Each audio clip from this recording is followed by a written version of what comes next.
In 1926, Pope Pius XI publishes an encyclical about the life of St. Francis called Rite Expiatus. And in that encyclical, he is already complaining about what I would call the Disney princess version of Francis of Assisi. You know, he likes the bunnies and he likes the meadows and the flowers and all of this stuff. And people see this tiny piece of the life of St. Francis, which comes from sort of an echo of the contents of what's called the Fioretti di San Francesco, right? The little flowers of St. Francis. It's a collection of little stories about his life and the things that went on. But they don't actually read the real contents of his life. They don't actually understand what makes him a saint, because, come to find out, it's not that he liked hiking, right? That isn't what makes you a saint. St. Francis of Assisi is a saint because he can write the Canticle of the Sun. And people might know that text, and they might know it in some song version or another. But the thing is, very infrequently do they know the context in which it was written. Francis of Assisi writes that song when he is going blind. He's just received the stigmata, which is causing him intense pain, and his entire project of this order and community of brothers living together in abject poverty is starting to have a lot of organizational and structural issues. There's over 5,000 men, and he wasn't really ready for that. So he's dealing with all of that, and he's visiting his protege Claire in this little hut made out of reeds, okay, while he's extremely weak and infirm and in intense agony. That's the context in which he writes about Brother Sun and Sister Moon. And if you read that song more closely, you'll see that it's not actually about creatures. It's about creatures being about their creator and entering into that dynamic. And so when I think of St. Francis of Assisi and his relevance for this project, yes, I think of poverty, but I also think of grit and determination to persevere in the good out of love for God, no matter how painful.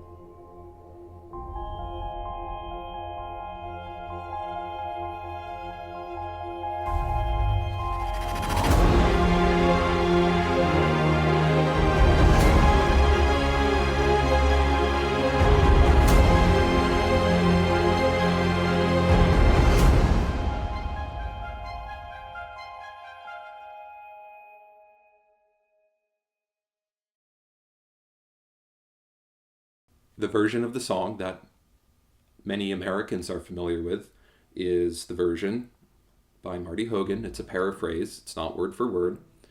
It goes something like, "The heavens are telling the glory of God, and all creation is shouting for joy. Come dance in the forest, come play in the field, and sing to the glory of the Lord." Okay, it's, a song of its time, and that's fine, and no disrespect to Marty Hogan and that whole world, whatever, fine. But that version of the song, conveniently, does not include the lines that Francis writes on his deathbed, which is, it seems, the first time that he actually recited the whole thing himself together with some of his brethren. It leaves out the part about not dying in mortal sin, and about how those who have the good fortune of a good death, made a good confession, have lived lives of virtue. It leaves out that part where the just will not die the second death, and woe to the mortal sinners who die as enemies of God. That's the core of Francis of Assisi's life, is the love of God, hatred for sin, and wanting to include others in that. What sets him apart, even among saints, is his extraordinary love of poverty. And there are other things in his life and the time in which he lived that set him apart and make him extraordinary. But that's the core. That's what makes him Francis of Assisi, is his love of poverty. But then we read the Canticle of the Sun, and it's like, oh, but he loves all the creatures. He's talking about the sun and the moon and all of these things. Well, he can't even see the sun anymore, right? He's going blind, like he's losing his vision.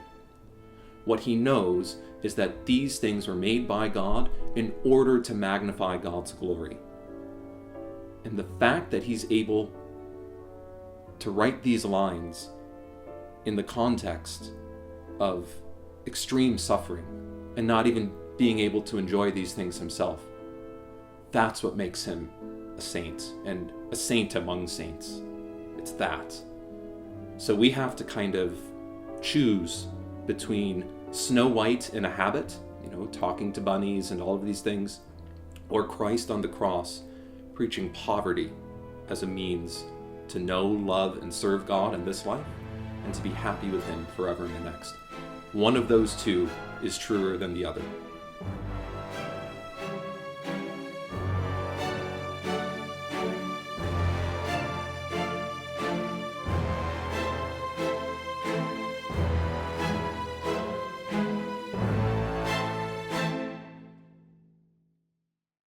So I eventually decided I would run 100 miles, and I would use this event in order to simultaneously draw attention to philanthropic projects that were identified by clergy from that place, along with getting interests in and ultimately investments in companies that we would build in those same places in order to provide a sustainable revenue so that the handouts could stop, right? Because handouts alone ultimately are a way of just colonizing or keeping people down. This is an experiment based on sound principles of Catholic social teaching. In going to the space in between traditional philanthropy and free market capitalism, with people, clergy, who want to make a difference now. With this fundraiser, it's like I'm taking a product from the bottom shelf in the store, where you would probably never see it unless you're looking for it, and I'm putting it at eye level. So I wouldn't necessarily say cringy, but I was definitely very naive about how difficult it is to get people to come along for the journey. It's sort of like when little kids say they want to be a policeman or they want to be a firefighter, and you're like, great, that sounds good. But you know that they don't really understand what they're saying. You know that they don't really understand what goes into police work. They just know that that's something that helps people and looks fun and interesting, so I want to do that.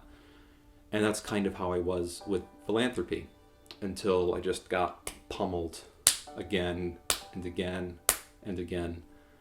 And over time, you learn what's involved if you put yourself out there and just try to do it. It's a really fast education, but boy, is it hard. I had been living in some different clerical communities for a few years, and I got to know Father Isaac through one of them that I later moved to, but I had been staying there a bit during the summers a couple of times, and he would be at some events that I would go to in Rome, and we got to know each other, and eventually it made sense to pick a project that he had proposed in his diocese of Mzuzu in Malawi, and we decided we would try to support the medical ministry of this tiny clinic in Rumfi, St. Patrick's Health Center. So this is the pharmacy. We are not having much of the medication. Well, you can see our stock is very limited. And the pots are not in good condition. They were not working properly. The windows, curtains, everything.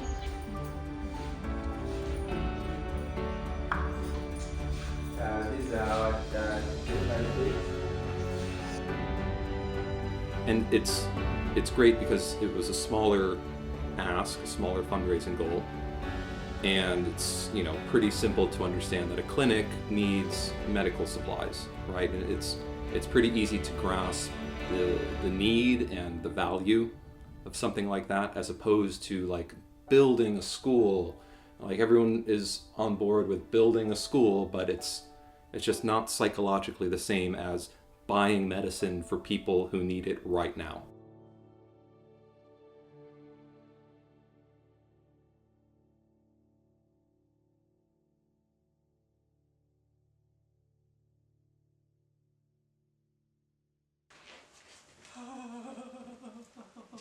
Crazy Malawi, not given by Crazy Malawi. That's all the Malawians. Oh, this guy. Thank you. Wow. It's good Wow. to see you. Thank you. It's like 4 marathons together at Together. once. Yeah. So, it's not for boys. It's for men. I'll cover 10 of that. Yeah? No, not 10 miles. No. I'll cover 5 miles. 5 miles? You're going to run 5 miles with me? Yes, I will. I'll believe it when I see it. What do you mean? I've been running 3 times a week, covering between 8 and 10 kilometers. Yeah, between the fridge and the couch. Running. Yeah, the running. Maybe to the bathroom as well. The St. Patrick's, where the hospital is, or formerly was called St. Patrick's Mission because it had the parish, it had the seminary, and it had the hospital. So it was a major hub of the Catholic evangelization.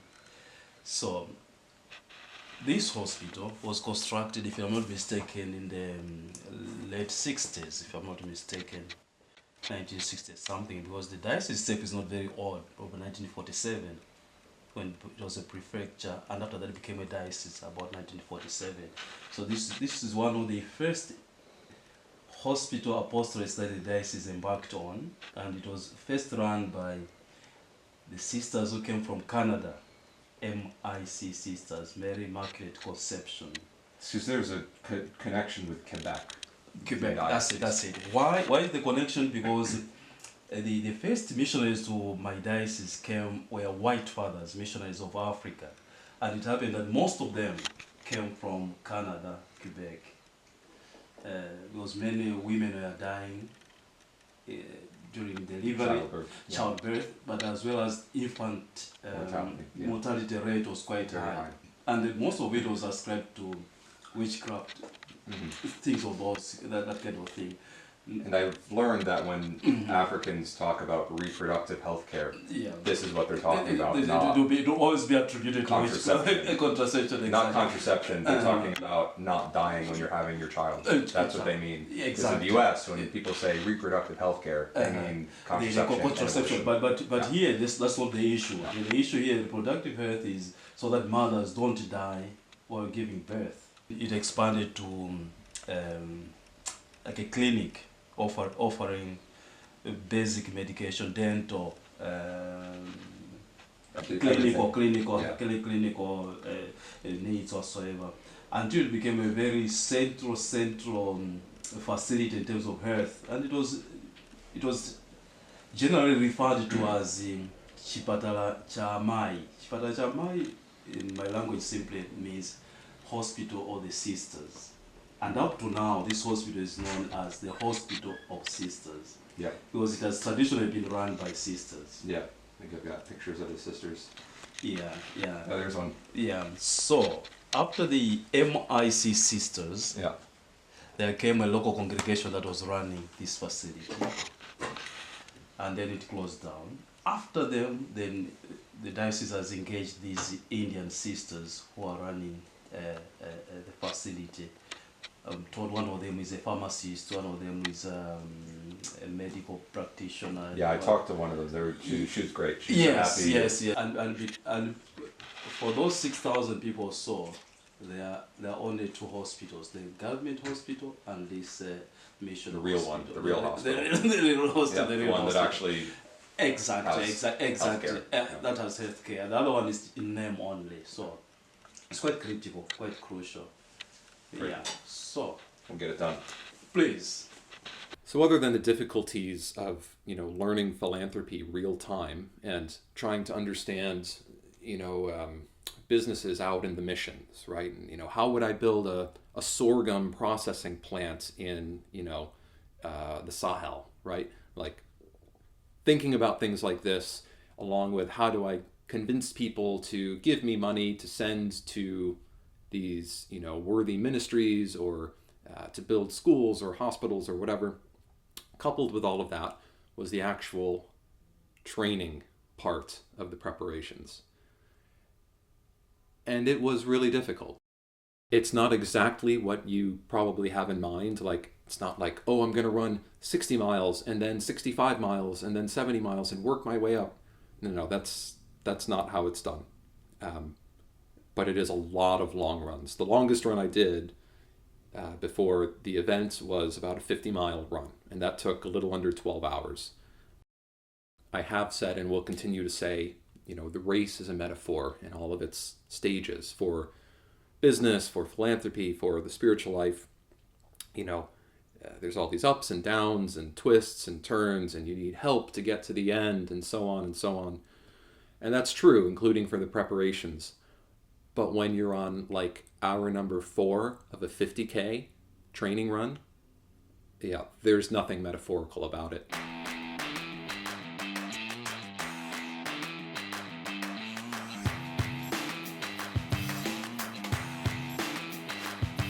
People are asking me, is he going to do it? Is he going to do it?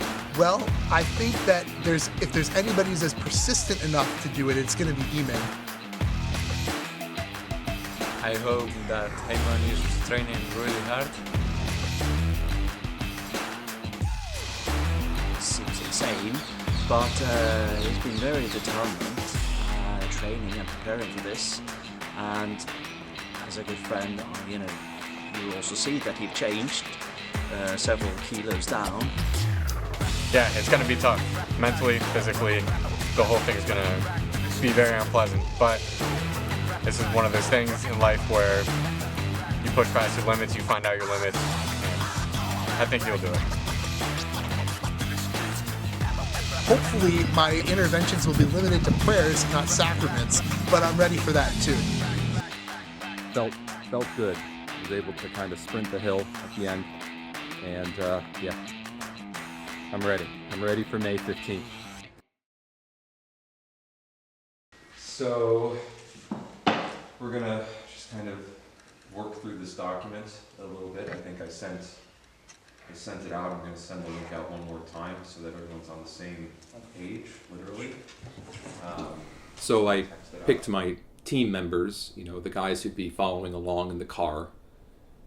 I picked them couple months in advance, and we got to know each other, and these were guys that I'd been living with or otherwise had known for a while, and so I felt very, very comfortable having them to come along and help me to make it all the way there. Well, gee, I really never knew what to expect because I was never really a part of anything like this ever before. I mean, I don't think too many people have been a part of something like this ever before, so I didn't even know really how it was going to work. I just kind of understood that we're supposed to meet with Eamon along the way, and that we're supposed to kind of be his pit crew and help him out. So I was just prepared to be helpful in whatever way that I could. Tuesday night into Wednesday morning, when the race starts, you're going to basically just come back here. What was going to be in the car and who was going to be responsible for what, and we had this structure of communication outlined and all of this kind of stuff. Matt is going to help get me just psyched up a little bit for everything. And that's very important. When something goes wrong, not if something goes wrong, but when something goes wrong, how are we going to adjust? It's really hard to predict how something like this is going to turn out, especially when you've never really been involved in like a 100-mile run before. We actually even went out and checked the route a little bit to make sure that some of the course was actually possible to be on. So we're heading now to the famous Benedictine Abbey of Farfa, which is kind of out there. My biggest fear was getting meaningfully lost, like in the woods, no cell phone signal, nothing. But then just reviewing Google Maps Street View just for hours and hours, trying to familiarize myself with where I would actually need to go. The expectations, I was a little nervous. There was a little sense of a foreboding because I didn't really know what was going to go on. It's almost 9 o'clock. I am walking back home after dinner. I am exhausted. So much to do, so much planning, So many ups and downs, and twists and turns. Who knows what's going to happen? It's not clear that I'll make it. I feel pretty good. I am tired. Very tired. I do feel like I'm in shape. But you know, it's 100 miles. Anything can happen.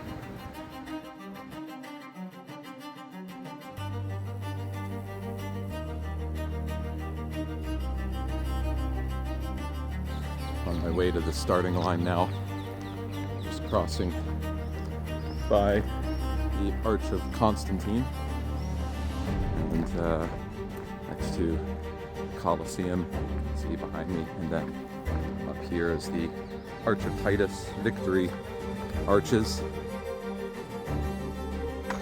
I don't know what the monument to today is going to be, what the legacy is going to be. It's going to be up to God, be up to my donors, other people who are supporting me, not just me, whatever the case.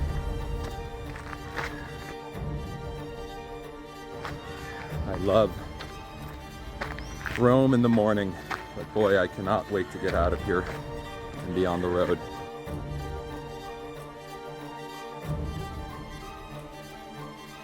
It's going to be a long day. We'll see you there.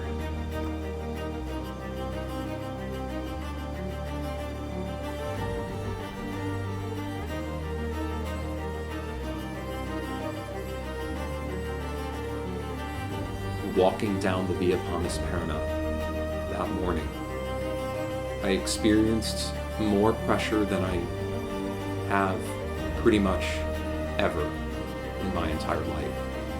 Knowing how much work and preparations had gone into this, how many people were invested in this, and knowing that I actually had to attempt running 100 miles, I was almost sick.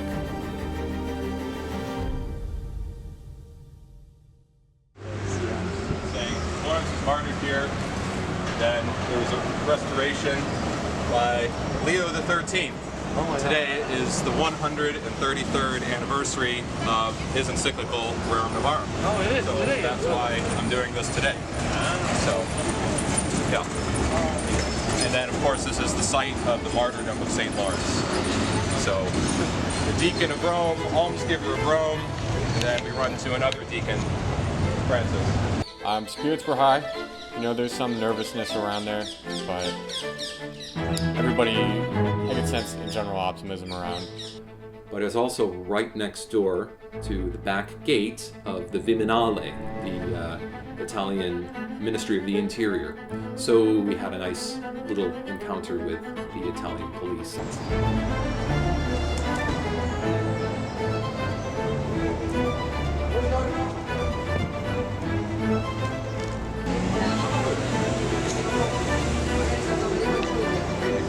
They did not like that we were bringing a flag and a group of people were gathering. You know, they were obviously panicking, thinking that we're going to do a demonstration or something.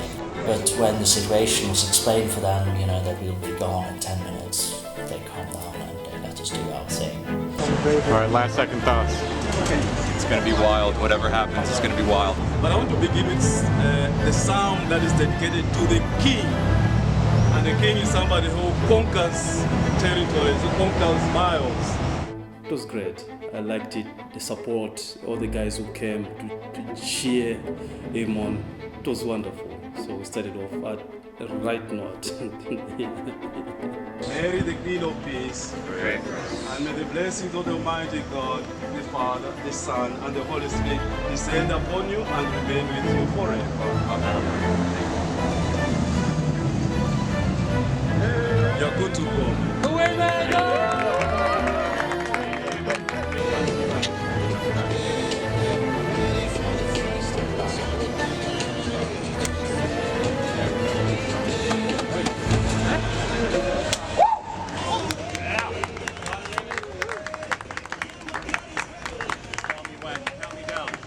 Okay, 2, 1, go!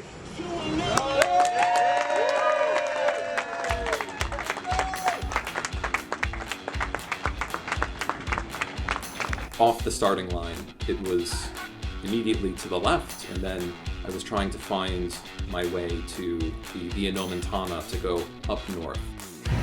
I'm coming up now on the Porta Pia. I'm about to leave the traditional boundaries of Rome. I immediately started dedicating miles to donors who had put enough money in to warrant a shout out from the course. Zuzu, these next 4 miles are for you. Ciao. It was just really exhilarating to be off the starting line and be actually doing this thing that I had in my mind for over a year. You know, it was actually pretty wild. I have to walk a bit inside of the city, but it'll be easier once I get to the Nomentana. And then there's some very annoying sections of the Nomentana, but we'll make it work. Here we go through the Porta Pia, or around it.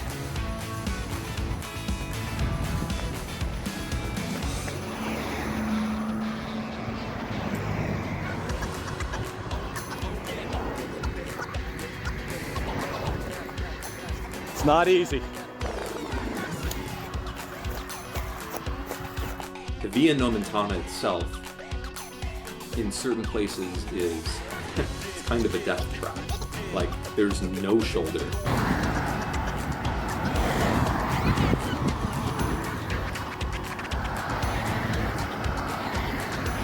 Once I was outside of the city boundaries of Rome, it became a lot easier to move on the streets.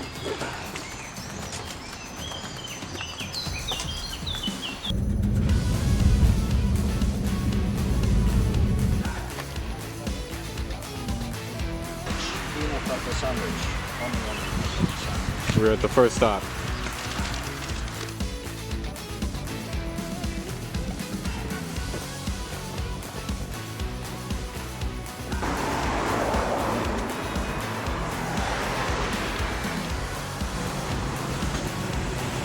Feeling good. Good job, you guys. First checkpoint. Good job. Cars off to the right. At the first checkpoint, it really dawned on us, this thing's happening, and we're out here. Not a whole lot more to say. It's just, yeah, the reality of the situation started to hit us more. I feel okay. I went a little too fast in some sections to make up for the, crappy road conditions. I had to just walk, really walk. Some places. Yeah, I'll take one right now. Thank you. I put water in your Yeah. Okay. Wait. See you. Let me be a chaplain for a second. Okay. All right. The Lord be with you. And may the Lord grant you strength and courage to continue this race and give you perseverance to run the race and make it to the end, surrounded by a great cloud of witnesses. In the name of the Father, and of the Son, and of the Holy Spirit. It was kind of a spontaneous, spur of the moment thing. Kind of, I think, confirmed my vocation because I realized I actually still think like a priest. All right, you guys. Keep texting me, and we'll see you at Villa Fiorita in an hour and a half or so. Perfect. Party time. See ya. Ciao. Get back to it.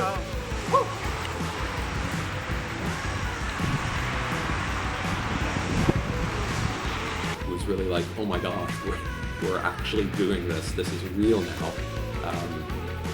Guys actually are following me in a car as I run from Rome to Assisi. That's wild. Who does that? I guess we didn't expect it to be so mountainous and, such a hilly and rough terrain. Running 100 miles on any terrain whatsoever is bad, let alone 100 miles throughout the Italian mountains. Just finishing my first real climb. See behind me a little bit. The perspective is no good. This is a big hill, man. But I think it's almost through. Be almost halfway or so to the next checkpoint. We also encountered a family of wild boar, and so dealing with that was pretty interesting. And then later on, there was a wolf as well. Amen. Unnecessary hill was killer. That's alright. It's everyone's fault. No one's fault. The boar got scared of me because they ran away. Well, I also brought Dominic Holtz. Gave me like for my own life. He gave me like killer painkillers. I don't think they're like make you crazy or whatever. I'm trying to think of as many biblical like race puns and like running puns. Here we go. Let's go. Okay. Off to Vigna Grande and Monte Librezzi. See you there.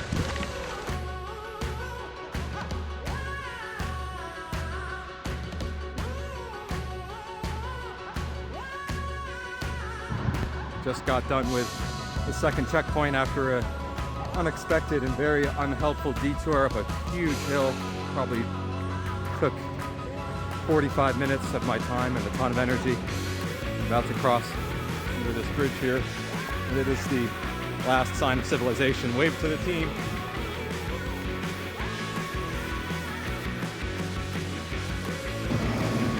Here we go. We're about to be out in the countryside. Real deal now.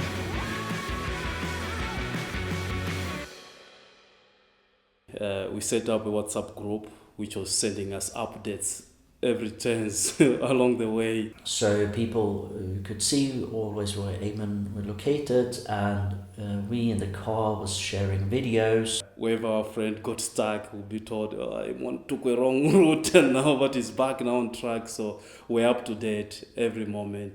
It was a hit, and it was so cool to see all these responses coming in all the time to, like, you know, a picture that I took of myself or a short little video clip that I showed of me running, you know, on some farm road somewhere or whatever. It was a huge boost to have that involvement and know that people were there with me, right?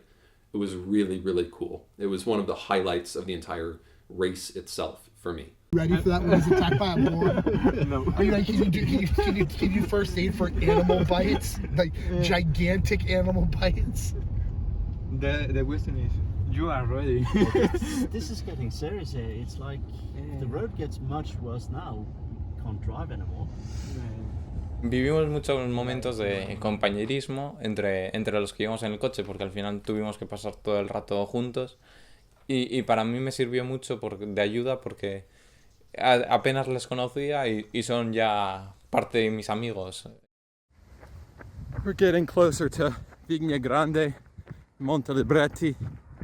Now I'm about to enter the proverbial pain cave. It's just at the mouth of the pain cave.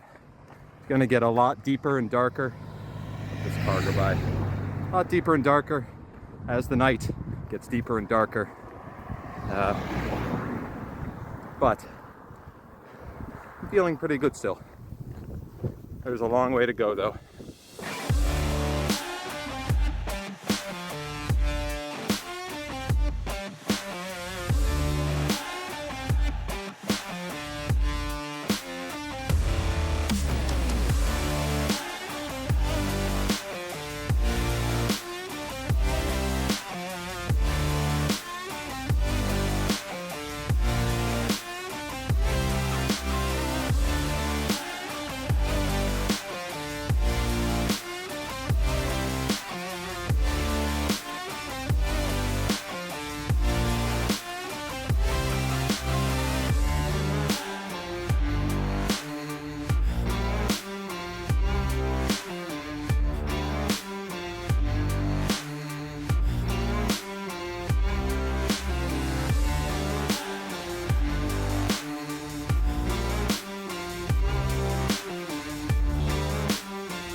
Oh, just a huge hill there at the end. Over there.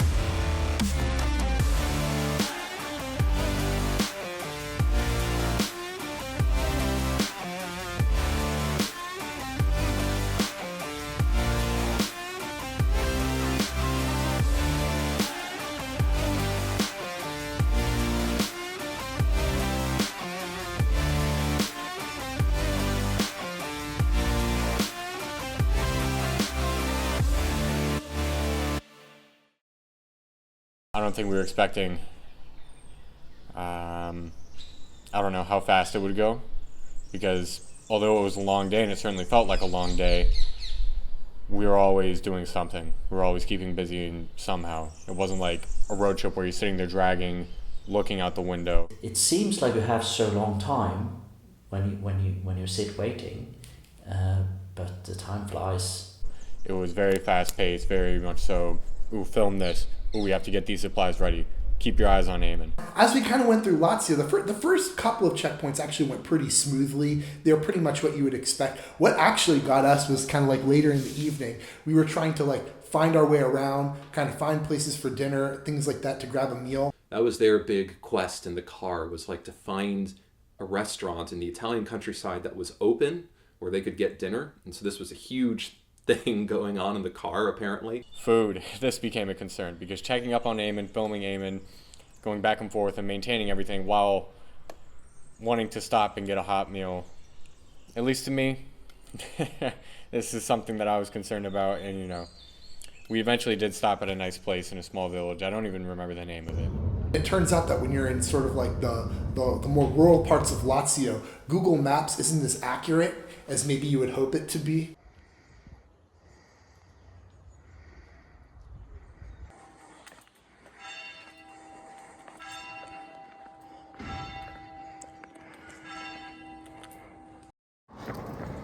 Hill's finished. Been cruising on a massive downhill towards Sparfa. Feels great. Here we come. Come on now. Come on now. Yes, sir. Come on now.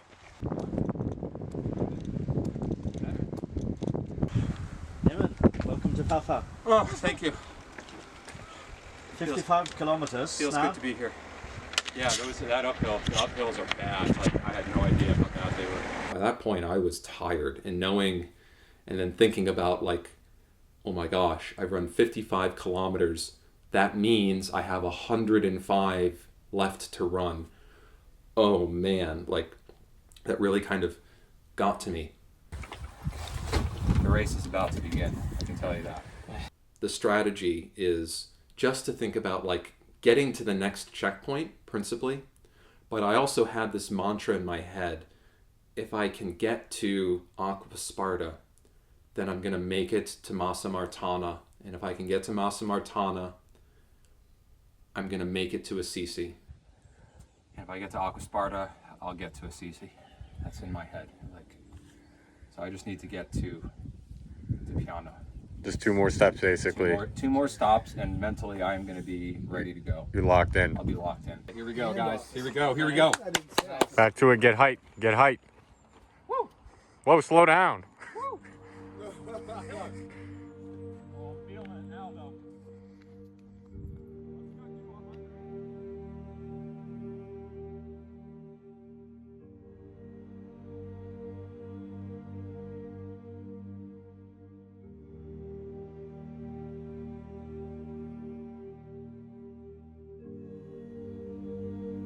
Just leaving Farfa now. I have a nice downhill. Did feel my left big toe, which is a chronic injury I've been dealing with that I have there, but it seems to have calmed down for the moment. I'm gonna just slow down a little bit, be a little careful so that it doesn't really flare up. If it does, it's a big problem. Late at night in the middle of nowhere, running throughout these extremely narrow, windy roads. Yeah, this isn't something I'd ever want to do. Being in the car, let alone running out there, yeah, it made me a little nervous.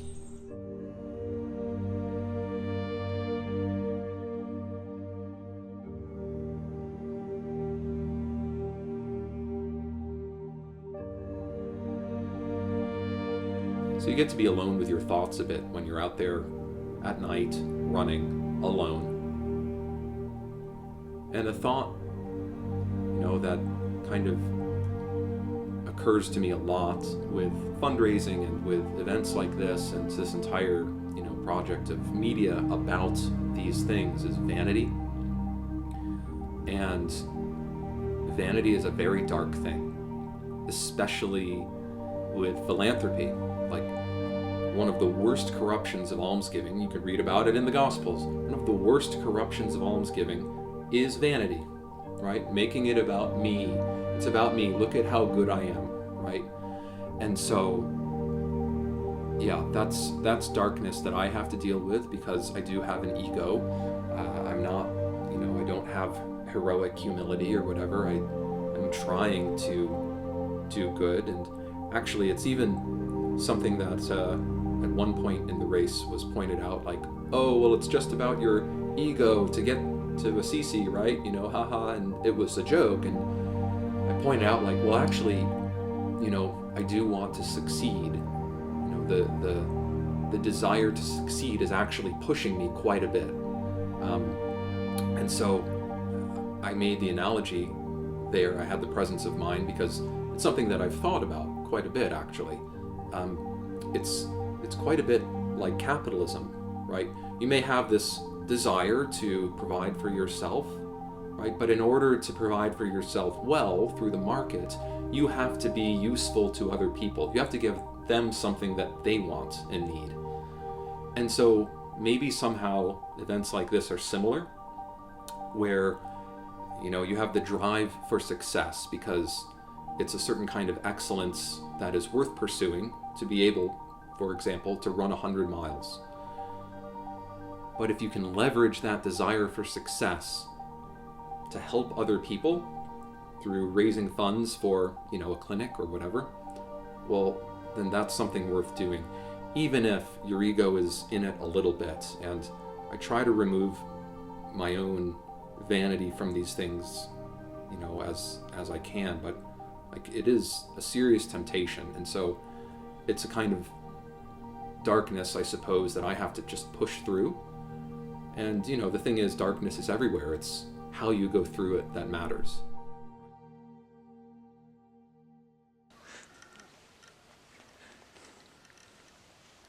We start the serious race just now. The funniest part of the race. How are you? I'm moving. Yeah, nice. I'm moving.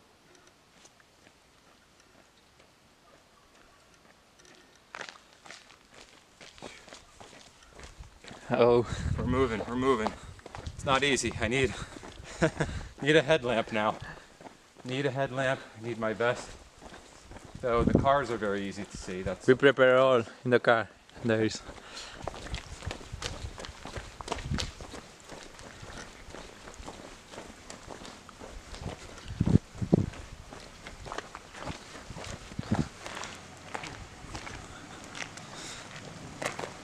We have prepared the chairs for you. Oh, excellent. Yeah, I need it.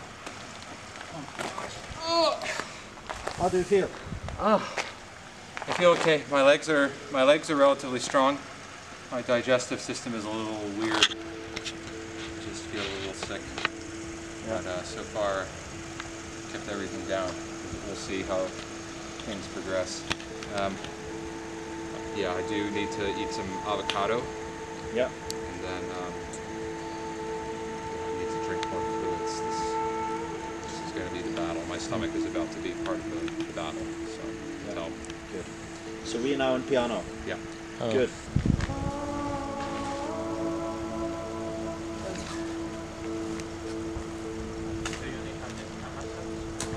Cuando cayó la noche me acuerdo que sí que era un momento crítico.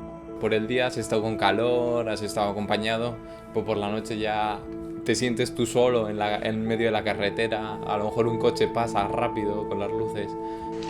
Okay. See you. See you.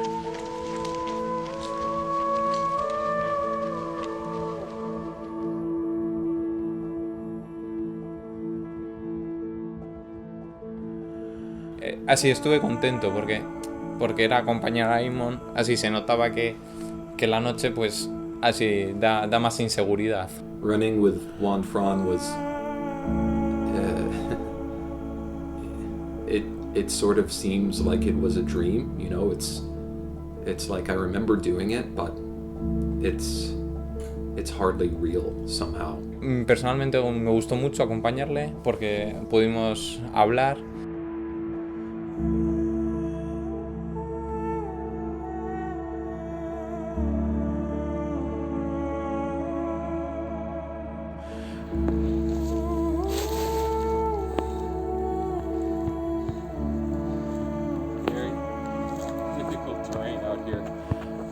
Very difficult. Uphill, very rocky, dark, angry dogs, rivers that we don't know about, almost can't see the road sometimes. Glad one Fran is with me. Yes, I'm here. We're taking our time up this massive hill.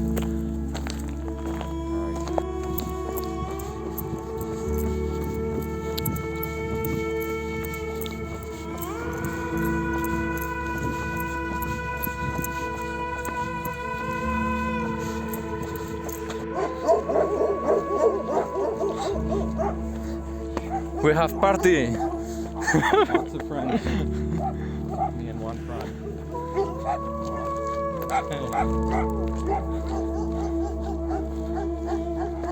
Bendita tu Marías, benditos frutos vientres de Jesús. Santa María, Mater Dei, ora pro nobis peccatoribus, nunc et in mortis nostra. Amén. Ave María, gratia plena, Dominus tecum. Bendita tu Marías, benditos frutos vientres de Jesús. Santa María, Mater Dei.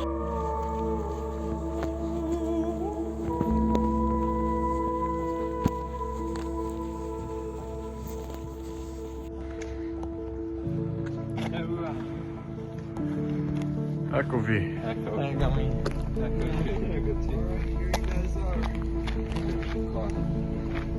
Wow. Did you put both socks in here? I thought I only saw one.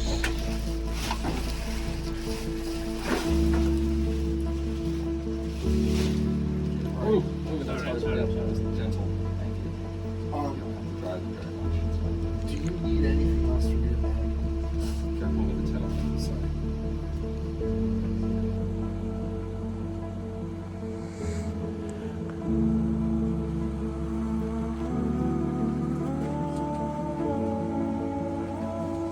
It was a huge stretch to go to Stroncone, and yeah, I was tired by then.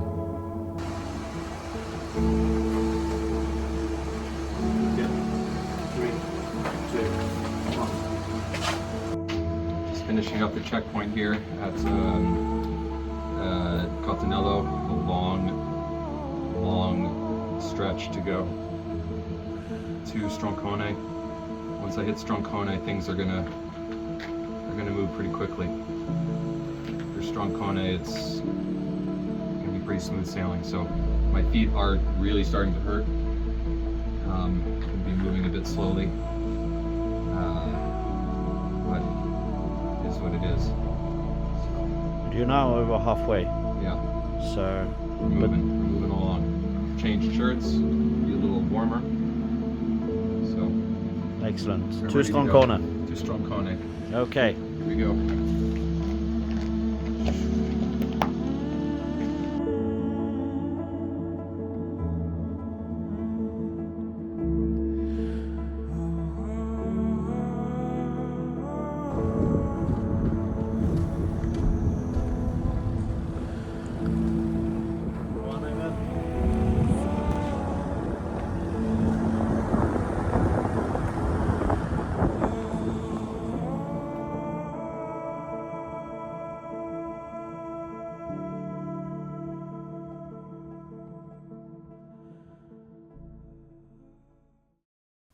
The distance that I ran with Juan Fran was not easy. The terrain was pretty challenging.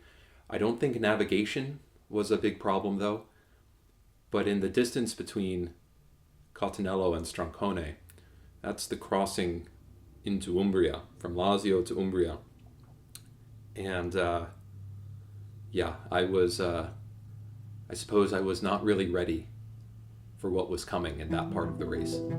The pit crew, which I was on, we actually had a little bit of trouble finding the trailhead, so to speak. So while we were waiting for Eamon to arrive, we kind of scouted out the trailhead and we're like, are we really sure? Like, we should be doing it this way, you know? And there's wild animals there, and the road is wet and muddy, and it's just awful. And it was like, well, maybe somebody needs to go with him. Maybe we shouldn't let him run in the middle of the woods when he's exhausted at 2 a.m. by himself. Dealing with very unfriendly terrain in the woods at about 3 in the morning. Very soon to cross into Umbria. But my chaplain is here. Say hello, Father. Hey guys, how are you all doing? They're doing, well, if they're in Rome, they're asleep. Or in Africa, they're asleep. We're doing our best to keep human in good spirits here. Yeah, they're doing a pretty good job, I have to say. He's holding up pretty well. They're doing all right. Nothing that you can see on a screen is going to do justice to the actual experience of being on that trail. I am in the backwaters of a foreign country with nobody around in the middle of the night. What am I doing? I don't know if you can really see it. This is water. More water. Trail. Water. A lot of it. Lots of big puddles, rocks in the dark. I am so thankful that it was not like raining, because if it was wetter, I mean, it would have been impassable. We would have been swimming through mud. Every time you hear something go like screech in the night or howl, you're thinking like, oh my gosh, a wild animal is about to attack us. I was actually like visualizing like, well, on the one hand, Eamon is far weaker than I am at this point, so I could get away. But then I was like, oh, but you're a priest, Peter. You can't do that. But Google Maps says it only takes 2 hours to walk there. If you walk 4 miles an hour, and that's not very fast. That's not very fast. You'll get there. That's what people will say, but this is the reality of things. Very different. So I was up out of the forest and back onto pavement, which was great. But by then my stomach was really a serious problem. It was like every time I moved my arms or legs, my stomach was making that part of my body angry with my stomach. It was something kind of like that. It's hard to explain. And I was also like way past the point of being tired, you know, like wanting to sleep. It was where things started to get really serious. So I've been up now for 24 hours. It feels like it, and then some. My stomach is really not liking me right now. Actually, my legs and feet are fine, and I actually even have energy in them. My stomach, in relation to my whole body, is giving me problems, slowing me down pretty bad. We'll see what happens. The battle continues on. Sun's coming out. The part where I was actually the most worried about Eamon was actually the first stop, which you could be called like in the morning. And basically right when I woke up, that's when the sun was coming up. Me and Eamon then immediately took off into turning. I could tell, you know, this thing's really starting to get to him. He's still pushing through. He's still got good spirits. He's not like yelling at anybody or anything, but I mean, this is a real challenge, and it's starting to get into the really serious portion of the race. On this, Matt will be accompanying Eamon.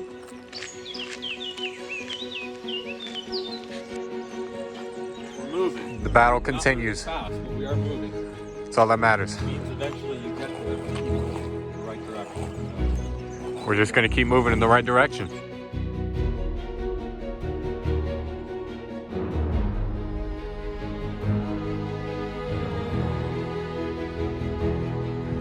Eamon, you're in first place. Who would have thought you're in first place? You're winning.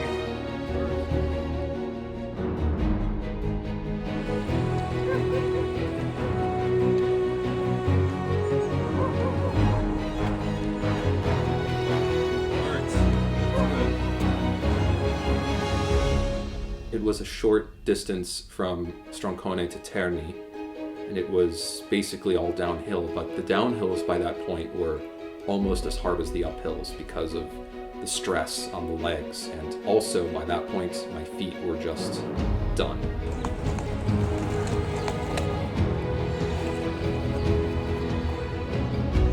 Now he's gonna do some push-ups. Just a quickie. Never too late to train.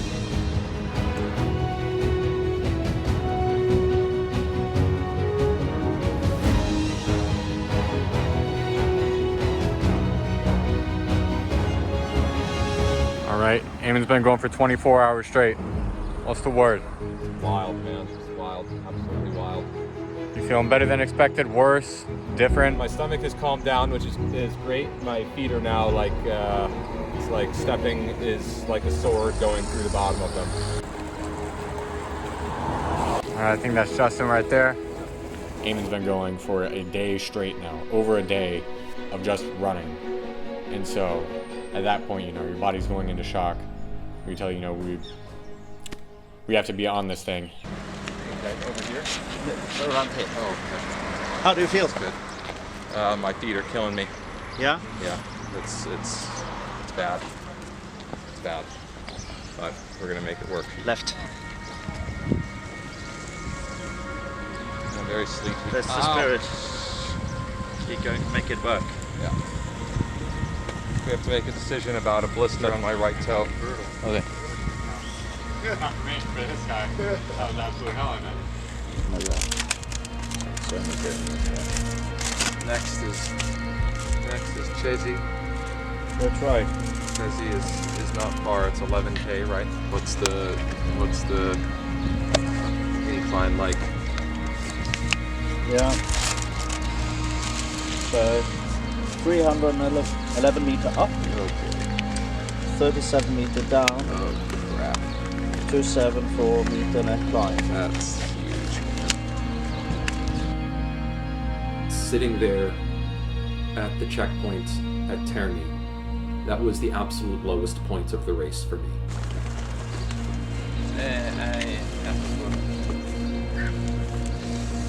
Ow. Discuss. You're climbing 300 meters. I can't do it. I can't do that. So what we're going to do is use a more shuttle there. I have to. I cannot just climb 300 meters right now. I can't do it. So if we need to take some of that from the Masmartana to Bastardo, that's fine. I was this close to quitting. It was so painful by that point, and I had so long to go. If we hadn't made that good decision about the hill up to Chesi, that would have been it. The hardest thing throughout the race was getting up again and starting to move. The race is a metaphor. Okay, Eamon, to Chesi. To Chesi. We're going to be shuttling some of the uphills, actually basically all of the uphills. I'm strategic like that. I've got the 16.4K left to shuttle. We're going to use a lot of it going to Chesi, and then we're going to reduce the amount that we use going from Martana to Bastardo, which is fine because it's a downhill course, and the end of that section is pretty nice. So Bastardo wasn't feeling good, but feeling okay. Bastardo is really the name of the town.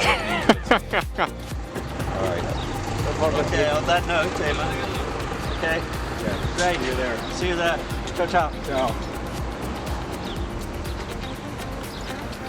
As soon as he kind of got going during the day, you kind of noticed his spirits picking up. I don't know how he felt physically, but to an outsider's impression, kind of as the day wore on, his spirits kind of improved a little bit. Crossing the river now by Terni. My feet are feeling a little bit better, actually, which is great. So I'm suddenly a bit more optimistic than I was maybe like 20 minutes ago. That's how these races go.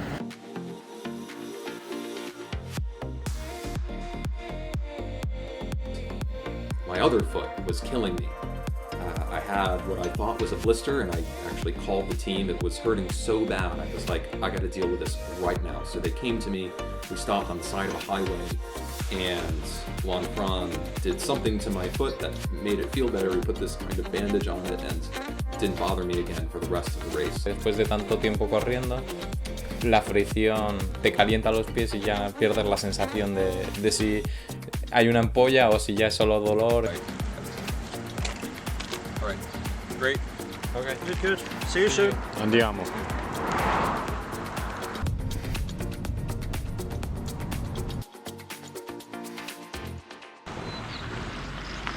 I'm gonna make it to a CC. It's in my head now.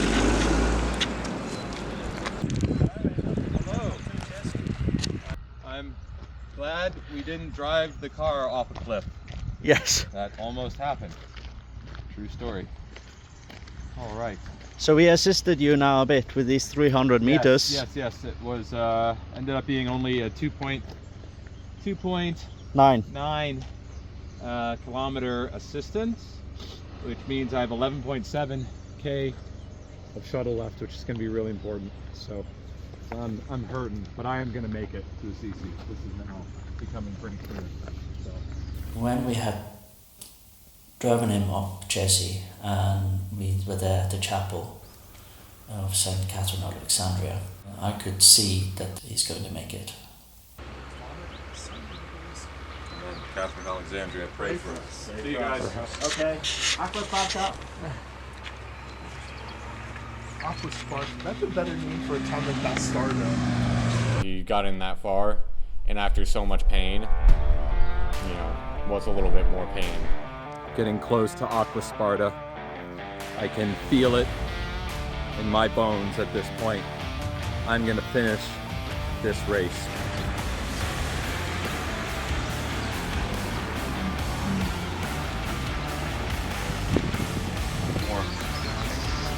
The amount of heat that brother's son was providing by that point was a little too much for me. Yo iba intentando que bebiera mucho agua, que la hidratación que fuera buena, porque sí que sabía que sin una buena hidratación no terminas este tipo de carreras. It's only a marathon that's left. Run 3 of them. So Yeah, right. The last. So you're 75% done. Yeah. You got a passing grade. You've already got a passing grade. Pass. Pass.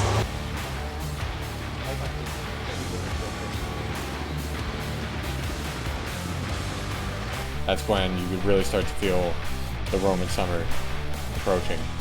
And also, the mountains just kept coming. Body just was not liking taking in fluids by that point for whatever reason. So the hydration problem coupled with the heat was becoming a pretty serious issue. Alright, Eamon's now wearing a hat. I got a hat. I needed one. Thanks, you guys. Stylish.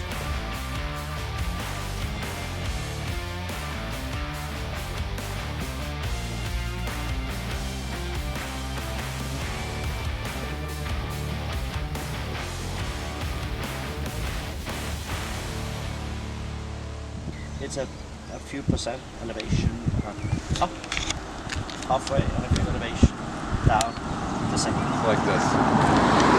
Less in general. My legs are feeling it now. Like, I'm tired. It's officially difficult. But we're gonna make it work. I'm gonna get there. Matt and Juan Fran had to leave. It was taking way longer than expected for me to get to Assisi. When we get to Bastardo, Father Peter and myself find this cafeteria and we sit down on, and we think we have all the time in the world. But very quickly, we just have to chop down our drinks and just run, because Eamon, we see it on Google Maps that he's just around the corner. We are in the sort of the final phase of the race. Just everything hurts.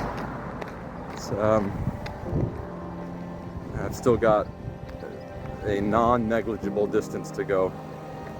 I could see out over the valley, looking towards Assisi, couldn't see the town of Assisi yet, but I knew that this was the valley and Assisi is around the corner. And so I realized, like, I'm actually going to make it. This is real. I'm going to do this.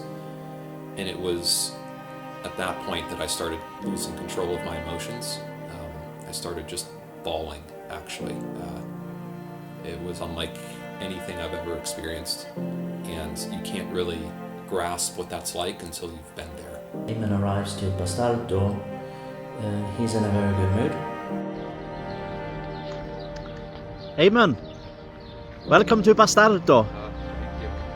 We have not been able to find any churches here. No. No? Bastard. Yeah. How do you feel? I'm experiencing a lot of emotions. Yeah. See the valley and to realize, like, I'm gonna get there. It's a lot. So, sorry if I'm weird. Sensitive. It's Good. It's all good. Eamon knew that he would be wanting to run up the hill to Assisi. So now from Bastardo we drive Eamon the last 9 kilometers of that he have saved in the car. I'm ready to go. Everything hurts, but I'm strong upstairs. These remaining miles are dedicated to the Blessed Trinity and to the saints, especially Francis and Lawrence. I also want to thank those of you who donated during this extraordinary event. And I want to say that the ascent of Assisi is dedicated to the Diocese of Mzuzu, the Bishop John Alphonsus Ryan, the sisters at the St. Patrick's Clinic in Rumfi, in Malawi, and all of the people whom they serve. This is the home stretch. I'm really going to make it. It's incredible. On the way to Canara, I could start to see Assisi in the distance, lit up because it was getting dark. And by this point, I had lost all sense of time. Like, if you had told me that I started running yesterday, that wouldn't have computed in my head. All right, lui è arrivato. Welcome to Canara. A Canara, siamo qui.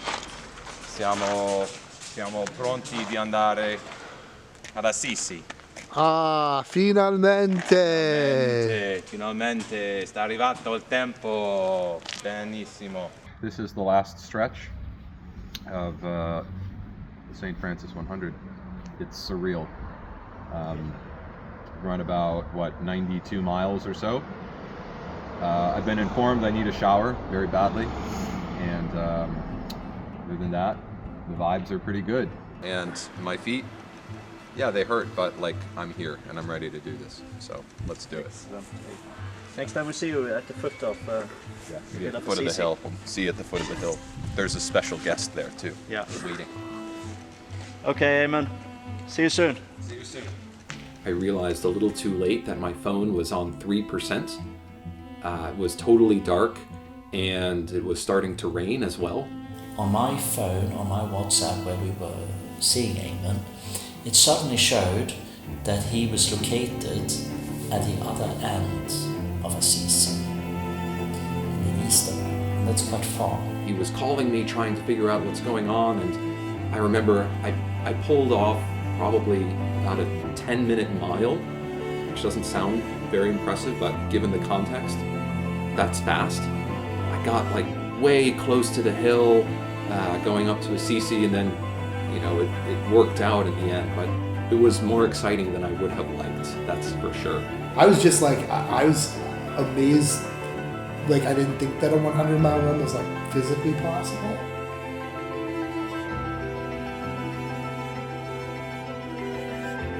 So just the passion that somebody can put into such a project, that overwhelmed me. I was so much emotionally overwhelmed, I would say. I was so impressed, so emotionally overwhelmed. Yeah. Going up the hill itself was totally surreal.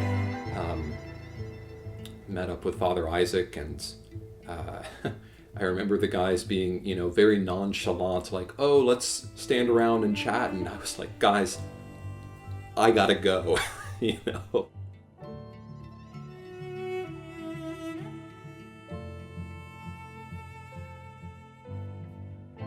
The little last section was about midnight, was it? Yeah. And our good friend Imon was dog tired almost.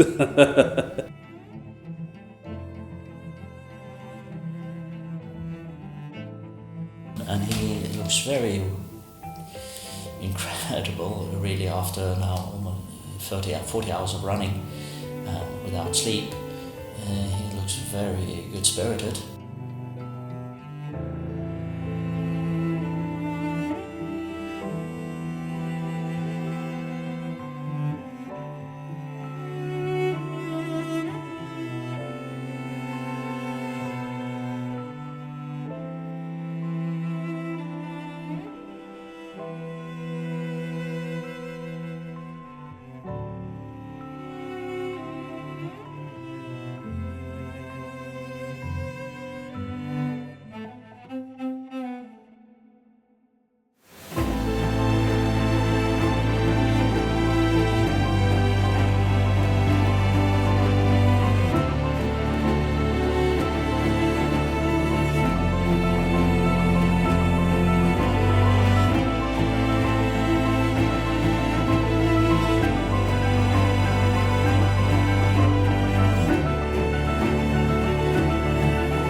I didn't run 100 miles.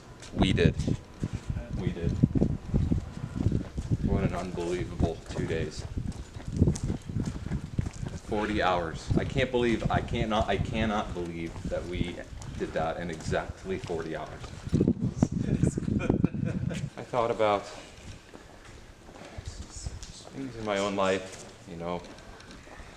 that are things that I want to happen, things that have happened. Friends, of course, Malawi and Rumpi and the work going on there. And then something particular which occurred to me was, while I'm pounding my feet into the ground on like mile 80, and complaining about it, it's like, oh, well, some people are sick and they have to walk to the hospital. So at least I can, hopefully provide a decent hospital that's close enough for them to walk to. So that really that came back a few times, I think.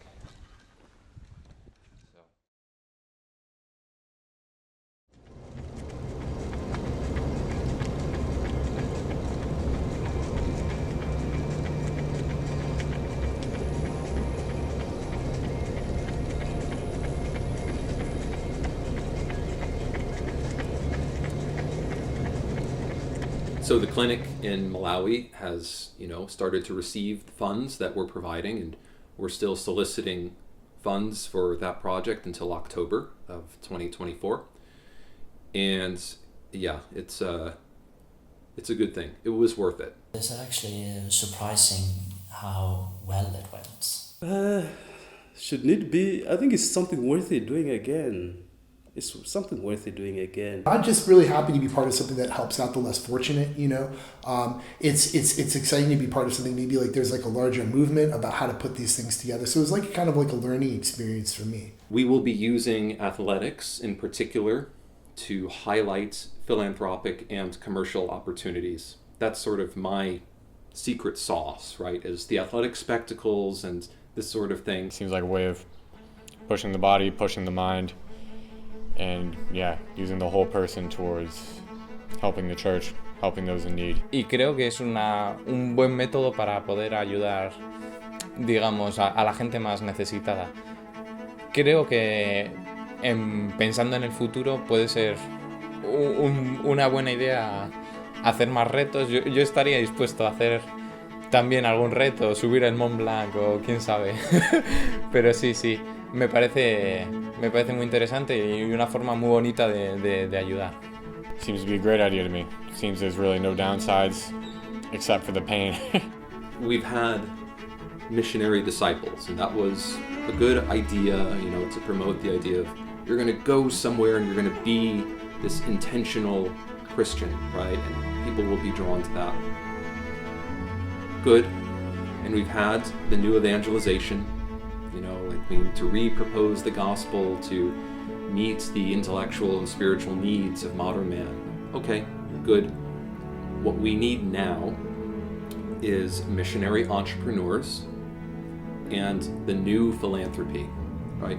And missionary entrepreneurship is going into the missions, identifying business opportunities that are social enterprises, not just bottom line driven, but people driven, while still being actually economically viable, to where people are really creating wealth rather than just having it redistributed. And also doing very smart giving, using Web 3.0 and things like stable coins and blockchain and all of this kind of stuff that's come up in the past 5 or 10 years or so that we really have hardly even begun to explore. Just got this book. I'm going to be studying how to move products around the world. It's going to be interesting. I'm identifying all of these opportunities in the missions and in places that don't have necessarily the best infrastructure and they're not investable in the normal way. So I'm already working on a couple of projects. One is in South Sudan. I'm very excited about that. I have some inertia on that project. And then also I have a project in Pakistan, and I'll be heading to Pakistan in December to open a company.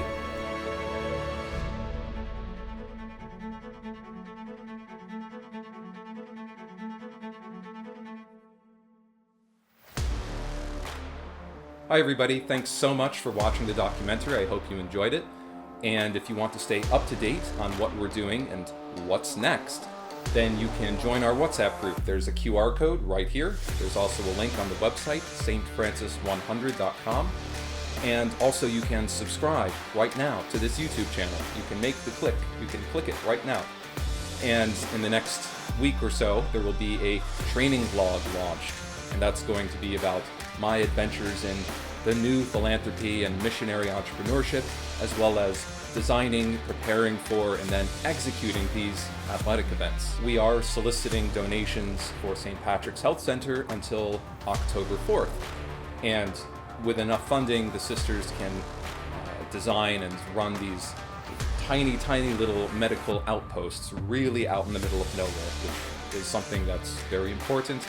And I hope you will consider a contribution today in whatever size. Thank you so much to all of the donors who've given already, and to everyone who supported me in this project and everything connected with it, materially, financially, spiritually, and creatively.